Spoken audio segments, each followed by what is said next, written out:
บังธรรมความจำบังความจริงสัญญาบังปัญญา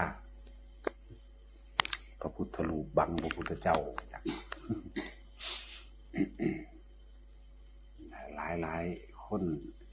เขาต้องศึกษาให้มันจริงให้มันท่องแท้แล้วก็เพียรฝึกหัดปฏิบัติให้ตนเองมันจะเข้าถึงความจริงได้ส่วนมากเอาความจำมาบังคือเอาความจำมาขวางเวลาเขามาปฏิบัติจริงๆจำได้ว่าชั้นหนึ่งเป็นจังสั่นจังชั้นสองเป็นจังสี่สามสี่เป็นแบบนี้คณิกะสมาธิเป็นแบบนี้อุปจาระเป็นแบบนี้อัปปนาเป็นแบบนี้เนี่ยเรียกว่ามันบังเบิดละบังความจำบังความจริงเวลาเขามานั่งปั๊บงุดงิดอึดอัดในตัวเองนั่นแหละว่างมือกับบ่ดีท่านั่งกับบ่ดีแข้งขาเก็บกับปวดไหล่ก็เก็บกับปวดพูดนะมันขนาดนั้นแหละแล้วก็หวังผลสูงสุดเอาไว้ได้บาดนี้ต้องแบบนั้นต้องแบบนี้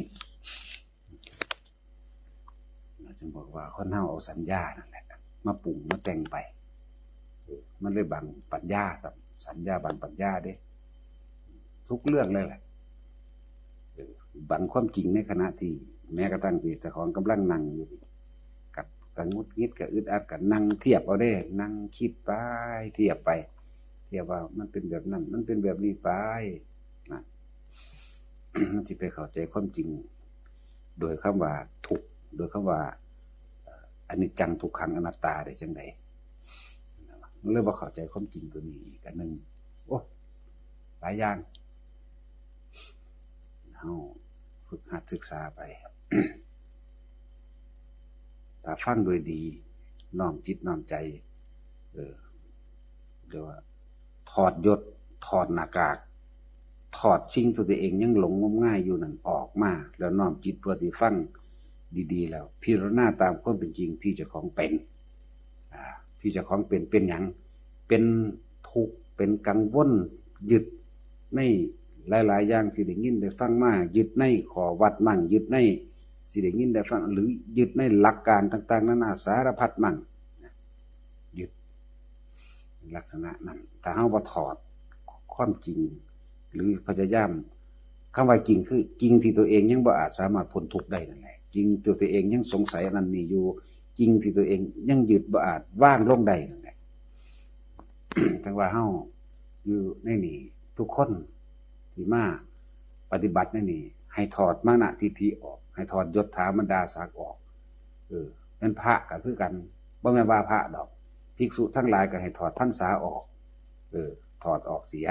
แต่ว่าซั่นมันบ่ได้หยังดอกมันมาฆ่าแต่อันบวชใหม่บวชเก่าบวชโดนบวชนานบวชน้อยลักษณะนั้นถ้าถอดบ่ได้ก็มาฟังเอาเนื้อหาธรรมเอาถ้าถอดบ่ได้ก็ใส่ไว้หั่นแหละให้มันฆ่าคำข้อข้างย่างไว้ไปเกิดใหม่อยู่หั่นแหละให้มันคำข้อไปเกิดใหม่ถอดบ่ได้ก็ดียึดอยู่หั่นในหลักนั่นแหละยึดในว่านั่นแหละคือจังเฮานี่บอกไว้ตั้งเนิ่นนานแล้วหนึ่งเฮาหากระบวชเด้อผู้ใดสิมาอยู่นี่ก็เลยต้องมาบวชใหม่ต้องมาบวชเอาใหม่เพราะว่าหลายๆอย่างที่ทำผิดมาแต่ของบ่เคยรู้สึกว่าตัวเองผิดดอกคนทั้งหลายนั่นน่ะบ่รู้จักบ่ได้ตรวจสอบภาวินัยในตัวเองนะมันก็เลยรู้สึกว่าบังความจริงที่ของเป็นมามันก็เลยละต่างๆที่มีความผิดมาบ่ได้มันก็เลยเป็นยากๆทั้งว่านี่เฮาจึงรับเอาเฉพาะผู้บวชใหม่ผู้อยากบวชเท่านั้นเด้อจังสิรับเอาแต่ก็รู้สึกว่าอยากเอิ้นว่าบ่มีกำหนดจังสิอยากเอานะบอกไว้ก่อนเลยแล้วก็เว้าหลายอีกคันเว้ายิ่งประเภทพระมหาพรรษาหลายจังซี่หังบ่อยากให้มาใกล้ประเภทนั้นเนาะบ่ยากความรู้หลายความรู้หลายเฮาบ่มีแนวสอนเพราะว่าเฮาบ่มีความรู้เนาะใหญ่ศิลป์เฮาบ่ได้มีความรู้เฮาเลยสอนบ่ได้อันพวกนั้นจังซั่นจึงบอกว่าถ้าผู้ใดสิจากฝึกหัดปฏิบัติหรือว่าเน้นมาทางบวชเนี่ยคือว่าถ้าทุกคนตั้งใจว่าบ่มีกำหนดหรือว่าตั้งใจไว้ในใจลึกๆว่าบ่ถึกหลักอันนึงแต่ว่าบ่ปากออกมา หรือสิเว้าโดยการว่าบ่มีกำหนดจังซี่โอเคอะไรจังซั่นส่วนที่ว่าพวกบวชเก่ามาแล้วบ่อยากเอาปานใดวะบอกตรงๆโลดว่าบ่อยากเอาปานใดแต่มาต้องมาฝึกหัดดัดเอามาอยู่ดีทั้งเบิดนั่นแหละแล้วนี่ก็คือธรรมยุทธแต่ว่าบ่ได้อ้างว่าธรรมยุทธบ่ได้อ้างว่ามหานิกายอีหยังดอกเพียงแต่ว่าถ้าเข้าใจแล้วว่าแนวทางการ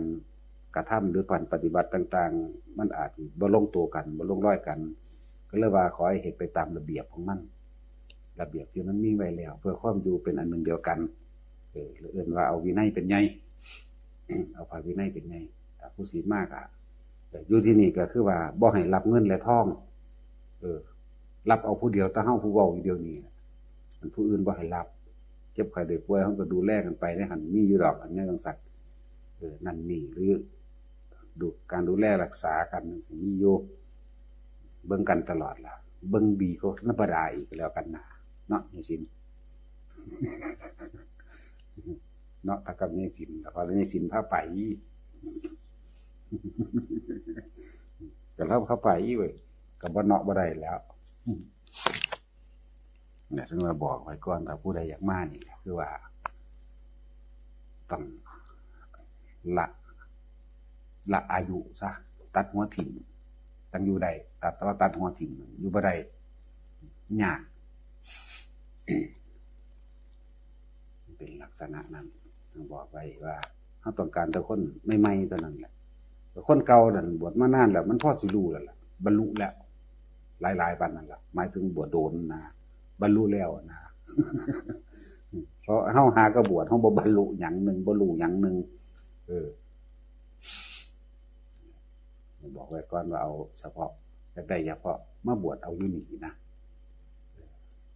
มาบวชเอาอยู่นี่เด้นั่นแหละให้ฟังไว้ซะว่ามาบวชใหม่บวชเอาอยู่นี่เก่านั่นบ่อยากเอาปานใดว่าท่านทั้งหลายก็มีความรู้มามากแล้วคือตั้งสำนักสอนเองได้แล้วนะเนาะป่าสิสอนว่าได้ก็เอาตามพระธรรมเอาตามวินัยนั่นแหละมันก็เป็นอันเดียวกันอยู่ นั่นแหละจังหลายๆคนจึงเอาความจำมาบังความจริงเอาสัญญา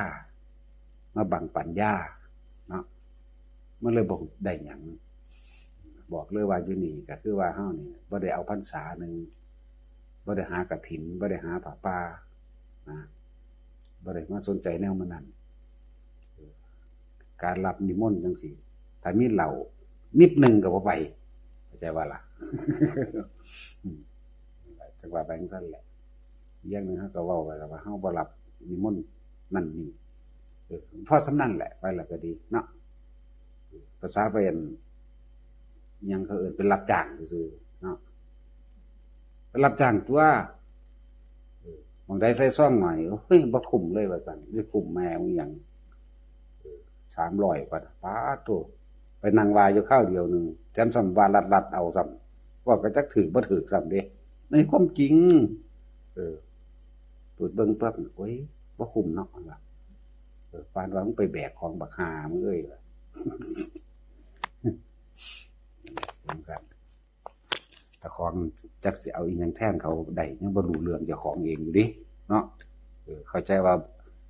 โอนหัวหุ้มเรื่องขึ้นมาเป็นพระเป็นผู้วิเศษมันบ่แม่นเด้มันคนละเรื่องกันอยู่เด้อแต่จังว่าไปตรวจความจริง ตรวจว่าละใจของเจ้าของเองว่าเจ้าของละได้มากได้น้อยต่างหากเด้แต่ของทำประโยชน์มากหรือน้อยต่างหากเด้หลายๆคนบางที่แสดงธรรมหรือว่าถกเถียงกันเอาไปมาเถียงกันสมมุติว่าเถียงเรื่องขอวัดปฏิบัติหรือเรื่องศีลจังซี่อย่ามาเว้าแต่เก่งมาบวชเอาแม่ว่าเนาะเพิ่นรู้ฮะ ภาษาศีล5เขาเว้าเด้ถ้า227มันเป็นบาปอันนี้กูก็บ่บวชแม่คือกันตัวเนาะ เรื่องสั้นๆเดียวก็ดีลักษณะนั้น ยังละตัณหาและอุปาทานบ่ทันได้อยู่และกระทั่งการคมก็ยังบ่รู้จักอยู่ทรงฌานเข้าฌานก็บ่ทันได้รู้จักอยู่เนาะ ด่าไปโลดเด้บ่ได้สะออนไผเด้เนาะเฮาก็รู้ของเฮามาเอาเองเฮาก็เป็นของเฮามาเอาเองเนาะนั่นเป็นหยังได๋ซึ่งลึงอยู่แท้ศูนย์ใส่คนกันเนาะบาดเนาะเพิ่มเฮากันหรือใครแน่มีพยานให้ผู้เดียวนึงดอกนอกนั้นต่อใหม่เท่านั้นแหละจังว่าบัดนี้สิพูดถึงหลักของคำว่าสมาธิแปลว่าจิตตั้งมั่นในความสงบสงบก็คือสงบจะปราศจากกิเลสอกุศลทั้งปวงนั่นแหละหรือว่าในอารมณ์มันเป็นอุเบกขานั่นแหละบ่ได้เกี่ยวกับท่านั่งบ่ได้เกี่ยวกับท่ายืนเดินนั่งนอนบ่ได้เกี่ยวกับสิ่งใดจุดหมายของคำว่าสมาธิคือจิตตั้งมั่นนั่นคงในอุเบกขาบ่ว่าสิยืนเดินนั่งนอนบัดนี้บ่ว่าสิทำการทำงานขับรถขับเรือทำการยังอยู่กับใดทั้งหมดเลยเพราะว่าเฮาเอาหลักจิตหลักใจตัวนี้เฮาบ่ได้เอาท่าบ่ได้เอามาเป็นตาคำว่าสมาธิต้องไปนั่งรับตาเราต้องไปเฮ็ดอยู่วัดเราต้องไปเฮ็ดอยู่ห้องพระต้องไปเฮ็ดอยู่ในห้องนอนหรือต้องมีพิธีดอกไม้ของหอมต้องใส่สุดขาวต้องอาบน้ำแปรงฟันบ่แม่นแบบนั้นนะพยายามทรงอารมณ์เป็นกุศลกับแม่นทรงฌานกับแม่นเฮ็ดให้จิตมันตั้งมั่นอยู่ในความเป็นกลางกับแม่นนี่คือเอาจุดมันเอาจุดหมายมันเลยอันนั้นมันเป็นลักษณะท่าทางตะกี้เพิ่นก็บ่ได้ไปว่าสิไปเดินจงกรมนั่งสมาธิอยู่ไสดอกเพิ่นก็อาศัยการได้ยินได้ฟังเมื่อได้ยินได้ฟังเข้าใจหลักมันแล้วเขาเจ้าก็เฮ็ดไปทั้งที่ทำการทำงานเดินไปเดินมานั่นแหละบัดนี้มันห่างเหินมานานก็เลยมีหลักสูตรหลักการต่างๆนี่เข้ามาเพื่อสิเป็นแบบอย่างแนวทางซื่อๆดอกก็บ่ผิดดอกแต่ว่าเฮ็ดสมาธิแน่เฮ็ดจังไดก็เลยต้องนั่งให้เบิ่งมันถ้าเดินจงกรมนี่เดินเฮ็ดหยังก็เดินสมาธินั่นแหละแต่ว่านอนตะแคงเด้นอนหยังก็นอนสมาธินั่นแหละเพื่อจิตตั้งมั่นนั่นเองความหมายเพิ่นนั่นตั้งใจมั่นคงในอารมณ์มันเป็นอุเบกขาก็แม่นเอาความหมายมัน ที่นี่เฮาสิพูดถึงว่าหลายๆคนที่ยังมีคำถามเกี่ยวกับเรื่องนี้ข้ามบ่ได้คำถามเกี่ยวกับว่าเวลาเฮานั่งปั๊บลงไปนี่แล้วสิมีอาการปีติเกิดขึ้นนั่นเองที่คนทั้งหลายยังสงสัยข้ามบ่ได้แล้วบ่ถึงความสงบอันสูงสุดคืออัปปนาสมาธิได้จักเทื่อเพราะว่าข้าออกมาคิดเอาความคิดออกมาหาเหตุผลในเวลาอาการร่างกายโยกในเวลามันอิ่มมันขนลุกมันขนหัวลุกมันหนาหยาหนาชามันคือให้ไตมันคือหมดไตน้ำดังน้ำหนาน้ำตามันขั้นนั่นขั้นนี้ว่ามันคือหยังอันนั้นเรียกว่าอาการปีติมันเกิดขึ้นมันก็ดีในระดับหนึ่งแล้วก็บ่ดีในระดับหนึ่งนั่นเป็นเครื่องทดสอบสติของเฮาว่าเฮาสิมั่นคงบ่ในความสงบนั่นแหละถ้ามันออกมาคิดมันก็บ่สงบแล้วมันก็บ่เข้าสู่ความว่างได้แล้วเพราะมันค่าคิดเรื่องขั้นแข้งขั้นขาคิดเรื่องขั้นหน้าขั้นตาคิดเรื่องอาการโยกอาการสั่นนี่เอาเฉพาะความรู้สึกทางกายก่อนอาการขนลุกขนพองสยองก้าวต่างๆนานานี่อาการน้ำตาไหลอาการปลื้มอาการไห้มันจริงๆมันบ่ได้ไห้ดอกมันเป็นอาการปิติโยกต่างๆนานาแต่ว่าซื้อบาลีกับเลียนบาลีกันอีกคุณอาการปิติว่าเนาะขนพองสยองก้าวขนลุกว่าเด้โอกันติกาปิติมีการอิ่มโยกดูดังน้ำทะเลคลื่นว่ามันคิดจินตนาการไปไกลโพดเอาบอกภาษาเฮาง่ายๆนี่โลดเนาะป่าถ้าผู้บวชเรียนมาแต่แท้ยังบ่ได้เข้าใจได้อันแนวมื้อนี้เนาะบ่ได้ฮู้จักอีหลีเด้ลักษณะนั้นทีนี้นี่แค่ความรู้สึกทางกายก่อนนี่เฮาก็ยังบ่อาจสามารถทิ่มได้ซึ่งว่าสิเกิดนิมิตต่างๆอันเกิดขึ้นจากแสงสว่างสีเขียวสีเหลืองสีแหล่สีแดงสีดำมีเบิดเป็นควันขาวพุ่งเข้าพุ่งออกหรือเป็นวาบขึ้นซ้ำกำปั้นก็มีซ้ำเผาก็มีหรือไข่กับฟ้าเหลืองปุ๊บปั๊บข้างนั้นข้างนี้จังซี่อันสิ่งเหล่านี้ก็เป็นเครื่องทดสอบเฮาว่าเฮาสิออกมาคิดบ่คือกันนั่นแหละ มาหาเหตุผลมันนั่นมันนี่มาถือเอามันบ่ถ้าเฮาตั้งมั่นคำว่าคานิกะสมาธินี่ขณะนั้นน่ะจิตตั้งมั่นแล้วเด้ขณะนั้นน่ะคานิกะสมาธิจิตตั้งมั่นในอารมณ์มันเป็นอุเบกขาแล้วแหละแต่ว่าที่มันบ่อุเบกขาเพราะว่าเฮาออกมาคิดหาเหตุผลหาสื่อมันเกิดความย้านมั่งเกิดความยึดมั่งแล้วแต่สิเป็นไปสิว่าสิมาถึงขั้นเห็นแสงสว่างนี่โอ้ห่างไปกันใหญ่แล้วบัดนี้เฮ็ดจังได๋สิละจังได๋บ่ต้องไปละมันแค่รู้ซื่อๆบัดนี้นิมิตต่างๆอันเห็นนิมิตอันเกิดจากเสียงเป็นเสียงคนบอกกันพุ่มพำ2คนมั่งคนเดียวมั่งผู้หญิงมั่งผู้ชายมั่งหรือเสียงหลายๆมั่งเสียงบักกะโลงคงเคลงเสียงหมาแล่นมาวิ่งมีเบิดเด้เว้าให้มันหลอนแหลกโลดว่าถ้าเฮาเห็นมานี่เอาเสียงลบกันเปียงปังฟันดาบก็มีเด้เสียงอันหมากกะโลงง้อควายสมัยโบราณไล่คือจังอพยพย้ายบ้านจังซี่ก็มีเด้เฮ้ยไปเฮ้ยจังซี่ก็มีแล้วเสียงหมากกะโลงสงสางไปเด้จังซี่ก็มีเสียงลบกันขี้ม้าขี้ช้างเสียงช้างห้องบีบเยอะแยะเสียงลบกันปิ้งปังเนี่ยมีเบิดน่ะแต่ว่าท่านเห็นภาพเสียงแบบนี้ก็มีกลิ่นเหม็นกลิ่นหอมก็มีนะแล้วก็การเห็นเป็นภาพการต่อสู้รบกันเป็นบ้านเป็นเมืองเลยนี่ก็มีทั้งภาพทั้งเสียงทั้งฆ่ากันตายทั้งมีไฟไหวทั้งยิงธนูใส่กันก็มีเฮ็ดจังใดล่ะทางคนก็หลงไหลไปเลยว่าระลึกชาติใดมั่งอันนั้นอันนี้มั่งเด้เห็นละลายก็สัตว์มันเป็นนั่นสัตว์บ่ต้องอย่าเพิ่งไปคิดมันเถอะอันนั้นสัตว์ก็เลยว่าอยากให้ทุกคนนั่นน่ะอย่าสนใจให้จดจ่ออยู่เฉพาะลมหายใจนี่หายใจเข้าพูดหายใจออกโทเฮ็ดอยู่ซ้ำนี่จึงบอกให้ทุกคนให้เข้าใจว่าสักแต่ว่ารู้สึกทางกายสักแต่ว่าเห็นทางตาสักแต่ว่าได้ยินทางหูสักแต่ว่าได้กลิ่นทางจมูกสักแต่ว่าได้ลิ้มรสนะรสชาติต่างๆมันมีในหันถ้าเฮาบ่สนใจนี่สมาธิเฮาสิเริ่มตั้งมั่นได้บัดนี้แบบมันตั้งมั่นแล้วล่ะแต่ที่แรกนะแต่ว่าเฮาสิประคองมันเฮาสิผ่านอุปจาระสิ่งที่อุบัติขึ้นเกิดขึ้นให้รู้ให้เห็นให้ยินให้ได้ฟังให้ดมกลิ่นให้ลิ้มรสบ่เฮาสิผ่านอุปจาระนี่สิ่งที่เกิดขึ้นนี่เกิดขึ้นในขณะที่จิตตั้งมั่นไปเรื่อยๆถ้าเฮาบ่สนใจมันเลยอยู่กับลมกับคำบริกรรมสวเท่านั้นต่อมาดอกคำบริกรรมขาดออกเด้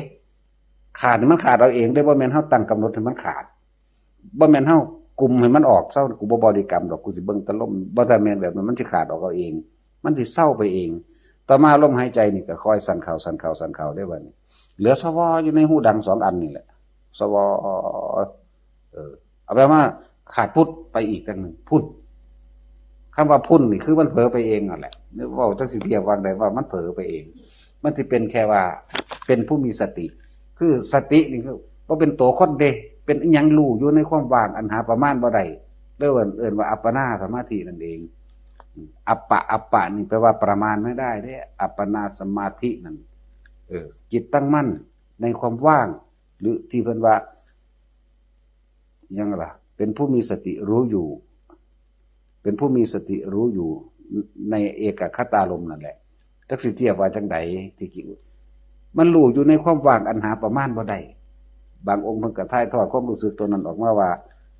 เป็นแสงสว่างกระจ่างแจ้งมั่งมันบ่ได้เป็นแสงดอกมันเป็นว่างมันเป็นว่างอย่างยิ่ง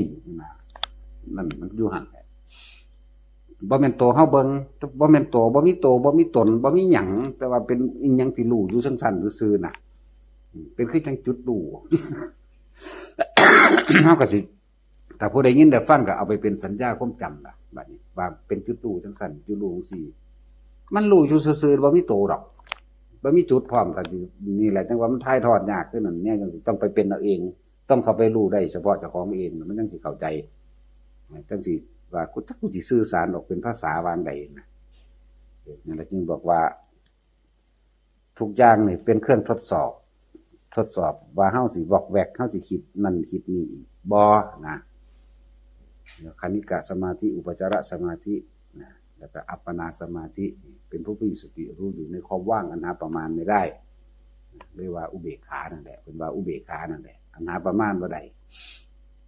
นี่คือระดับของคำว่าสมาธิ บัดนี้เฮาสิทรงสมาธิได้จังไดทรงฌานบัดนี้เอาคำว่าสมาธิกับคำว่าฌานที่จริงอันเดียวกันเลยเพื่อให้เกิดความเข้าใจง่ายว่าเฮ็ดจังไดเฮาสิทรงฌานได้ถือว่าทุกคนไปฝึกไว้ทรงอารมณ์มันเป็นกุศลไว้ซะก่อนเอาอาการปิติที่มันเกิดขึ้นในขณะที่เฮาทำการทำงานกินข้าวกินน้ำอยู่นี่ย่างไปย่างมาหรือเดินจงกรมมันก็เกิดขึ้นได้นะทรงฌานด้วยเอาอาการปิติมาเป็นเครื่องยืนยันว่าเฮาเป็นผู้อยู่ในฌานนี่เองนะฌานอ่อนๆดอกว่ามันฌานลึกๆเข้ากับทรงคนละเรื่องกันเด้อทำความเข้าใจให้ดีทรงก็คือว่าเฮาบ่ได้มันบ่ได้ตัดขาดจากความรู้สึกตาก็เห็นหูก็ได้ยินความรู้สึกร่างกายร้อนหนาวก็รู้แต่ว่าเฮาบ่สนใจใส่ใจเฮาบ่เอาความคิดออกไปก็บ่ต่างกันดอกกับตอนที่เฮาก็พยายามที่จะเข้ามันได้นั่นน่ะทั้งที่มันมื่นตาอยู่นี่ทั้งที่หูก็ได้ยินอยู่นี่ทั้งที่ดังก็ได้กินอยู่นี่สัมผัสทางกายก็รู้อยู่นี่แต่เฮาสิรักษาความตั้งมั่นความสงบไม่มีกิเลสเพียงดำเนินได้บ่นี่นะเรื่องว่าทรงบ่มีกิเลสเข้าไปบ่มีความคิดปรุงแต่งเรื่องนั้นเรื่องนี้เข้าไปแต่ว่าเฮ็ดซื่อลืออยู่นั่นน่ะทั้งที่ตาเห็นหูได้ยินนั่นแหละนี่อันนี้ทรงซีกับเข่าซีคนละเรื่องกันเด้อันเข่ามันสิดับสัญญาเวทนาทั้งเบิดในเรื่องของร่างกายดับเบิดเลยอันนั้นคือบ่มีความรู้สึกจริงเรียกว่าดับว่าบ่มีความรู้สึกทั้งร่างกายนะบ่มีความรู้สึกทั้งจมูกทั้งหยังละจมูกดินหยังต่างๆนี่บ่มีแล้วมันสิไปบ้านอยู่ของมันต่างหากนี่เอิ้นว่าเข่าถ้าเว้าเรื่องสมาธิเอิ้นว่าอัปปนาถ้าเว้าเรื่องฌานเรื่องสีกันสีบัดนี้เฮาเฮ็ดจังได๋เฮาสิเอาตัวนั้นมาอยู่ในปัจจุบันได้ทั้งที่บ่ได้หลับตาบ่ได้ตัดความรู้สึกได้นี่นะมันสุดยอดตรงนี้นะเนาะสุดยอดได้ตรงนี้คิดเอาจังไดก็บ่ฮู้จักดอกพญศิลป์ต้องเฮ็ดเอาเข้าใจว่าล่ะไปคิดคำนวณต้องแบบนั้นต้องแบบนี้ประสาทเข้าใจว่าล่ะ ไปคิดว่าต้องเป็นแบบนั้นบ่มีทางคิดเท่าไหร่ก็ไม่รู้หรอกเข้าใจบ่ล่ะถ้าอยากรู้ก็ต้องหยุดคิดให้เป็นตี้เนาะแต่ว่าอาศัยความคิดนั่นแหละที่แรกต้นเราต้องถิ่มความคิดเด้เนาะเข้าใจว่าเจ้าย้ายล่มเจ้าคือเฮ็ดหน้าโง่คักแต่ตอนนี้เดี๋ยวก็มาเบิ่งก็เฮ็ดโอ้ยเนาะ หรือมันตั้งโง่เองบ่ได้เฮ็ดบ่ คิดจังใดมันก็ว่าเข้าใจดอกได้จังซั่นนั่นน่ะมันต้องเป็นซะก่อนมันจังสิได้จังสิรู้จักลองเอาความรู้สึกที่มันตอนที่เฮาเป็นตอนเฮานั่งออกมาใส่ให้มันกับตอนที่เฮาทำการทำงานได้บ่นี่นะเอาความรู้สึกทั้งในตอนเฮาหลับตานี่กับตอนปกตินี่มาใส่กันให้มันเป็นอันเดียวกันได้นี่นะนี่มันยอดคือหยังเด้เนาะบ่ต้องเอาคำว่าอัปปนาสมาธิก็ได้ดอกเอาแค่อันฌาน2หรือทรงอารมณ์มันเป็นกุศลหรือทรงฌานนั่นเองจับจุดอุณโลมนั่นแหละเฮ็ดได้ซำนี้ก็มันสิคอยคือข้านไปเองดอกอันนี้ของเฮ็ดเป็นแสนเที่ยวมันว่าแม่นได้ไปซ้ำเฮ็ดได้เทื่อเดียวแล้วมาคุยอยู่เพราะหนูดากนี่เนาะหลายคนเลยมาคุยเพราะนั่นนี่โอ้ยหูขี้กูได้ซ้ำนี่วะก็ว่าแม่นจริงๆนี่แหละเว้าประสบการณ์ให้ฟังมันมีเบิดอันที่ว่านิมิตทั้งเสียงนิมิตทั้งรูปภาพมื้อนี้คือเฮาไปมองหันมองนี่ตามสถานที่ต่างๆนั่นน่ะจักขี่ม้าจักขี่ช้างจักลากปืนยิงปืนใหญ่กันปืนโบราณดอกเท่มือร่งเนาะว่าซั่นบ่เห็นหยังบ่จักหยังจะคนเนาะกับไผอีกแล้วหามึงนี่ มองใส่มือเขามันเป็นเขาควายถอดออกเด้แล้วก็ล่ะมันเป็นเขาควายถอดเด้คือเขาควายนั่นน่ะโค้งๆถอดออกพญศิลป์มันเป็นโกนแล้วในหั่นน่ะแต่เขาก็เท่ลงแล้วก็เอาอัน ทางลงลูกปืนกับก้อนคูรูดอกบ่เป็นระเบิดดอกเป็นก้อนคูรูยิ่งออกก็ตกปุกโลด เป็นจังซั่นเห็นชัดเจนขนาดนั้นแหละมันเห็นดูเลยว่าชัดเจนเบิ่งดูเขาแมงพอสำนันแหละนะมันแต่งเขานั่นแหละ แล้วเดี๋ยวก็บัดนี้ประเภทอีกอันนึงก็ว่าคือเขาอพยพย้ายบ้านนะไล่งัวไล่ก้อยไปได้เฮ้ยไปเด้แบบนี้อีหลีค่ะแล้วก็เสียงหมดก็ลงเก่าๆน่ะที่เขาเอาไม้ดูเฮ็ดหรือไม่ยังเขาก็บ่รู้ล่ะมันคงล้างไปเด้บางตัวก็ปงลงหังบ่มีเหล็กเด้อสิบอกมีตั้งแต่ไม้แต่ว่าดังดีๆคงลงไปล่ะสวดสาดไปเสียงเกียนเวลามันก็แอดไปน่ะเรื่องสั้นแหละแต่ว่าเขาก็เห็นซื่อๆได้แล้วเขาบ่ได้ไปคิดนำเขาน่ะนี่เลยเฮ็ดได้บ่ล่ะเนาะเห็นซื่อๆอย่างสั้นแม้กระทั่งพวกผีพวกเปรตต่างๆจังซี่ทั้งแต่มันก็มานั่งคุบเข่าเบิ่งเฮานี่แหละนั่งข้างๆเบิ่งเฮานี่แหละนั่งสั้นเข่าได้แล้วมันก็เฮ็ดจังซี่เบิ่งเอาตาเฮากำปั้นมาจุหน้าผากเฮานี่แหละฮัลโหลแต่ว่าเฮาบ่คิดอิหยังก็บ่ย่านนี่ล่ะเข้าใจคำว่าบ่คิดบ่เห็นซื่อๆจักเห็นซื่อๆบ่ได้เห็นโดยบ่ต้องคิดแน่มันสิมีความย่านมาจากไสนั่งย่อๆว่าบักนั่งย่อๆก็มีอะไรจังว่าหลายๆอย่างมันบ่แม่นเห็นหน่อยๆเด้จะเป็นมึนๆเที่ยวละล่ะอันแนวหลายๆอย่างนี่บ่แม่นแค่วิบแวบล่ะสิมาโอ้ยอันนั้นอันนี้ยี่คั่นเฮ้ยอยู่ถามเอาตำผลได้กูศูนย์ได้จักหน่อยดีว่าอันนั้นคือหยังอันนี้คือหยังดีบ่ดีมันบ่ได้เห็นจริงมันคิดเอาแล้วคนก็ไปอ่านหนังสือมาถามเนาะมันสิอึดอยากจังซี่ว่าอ่านหนังสือมาถามโอ้ผ่านเบามาเฮ็ดเอาเองโลดหลายอย่างเฮาต้องผ่านคนทั้งหลายก็คือญาติถ้าจะสู่กับความญาติใดต้องออกมาหาประสบการณ์จริงแล้วมันสิค่อยๆลดละของมันเองดอกญาตินี่ร่วมลงต้องตายเด้ญาติตายว่าตายแท้สรุปลงเลยร่วมลงว่าญาติตายคือมาสอนวันจันทร์จะญาติตายอยู่บ่เดี๋ยวนี้มั่นใจคักแท้ตายซะสั่นจะสิมาเกิดอีกอยู่บ่จะว่าคิดฮอดอันอาเฮียเจ้าติเรารอเอาเหล้าเบียร์ใหม่ได้เอา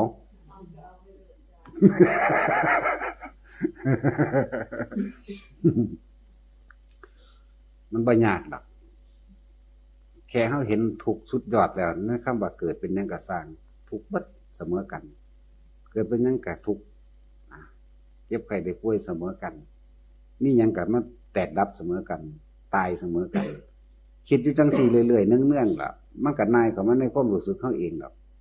ว่าเบื่อหน่ายคลายกำหนัดนั่นแหละคือบ่อยากหยังอีกมันสิเข้ามาความรู้สึกเฮาสิขาดเองแต่เฮาเฮ็ดไปเฮ็ดมาบ่แน่เด้เนี่ยคำเว้าหลวงปู่ดุลเพิ่นว่าพวกตกกระไดพลอยโจรมันตกระหว่างที่เฮาไปถือความว่างใดมันไปเลยเด้มีคำบอก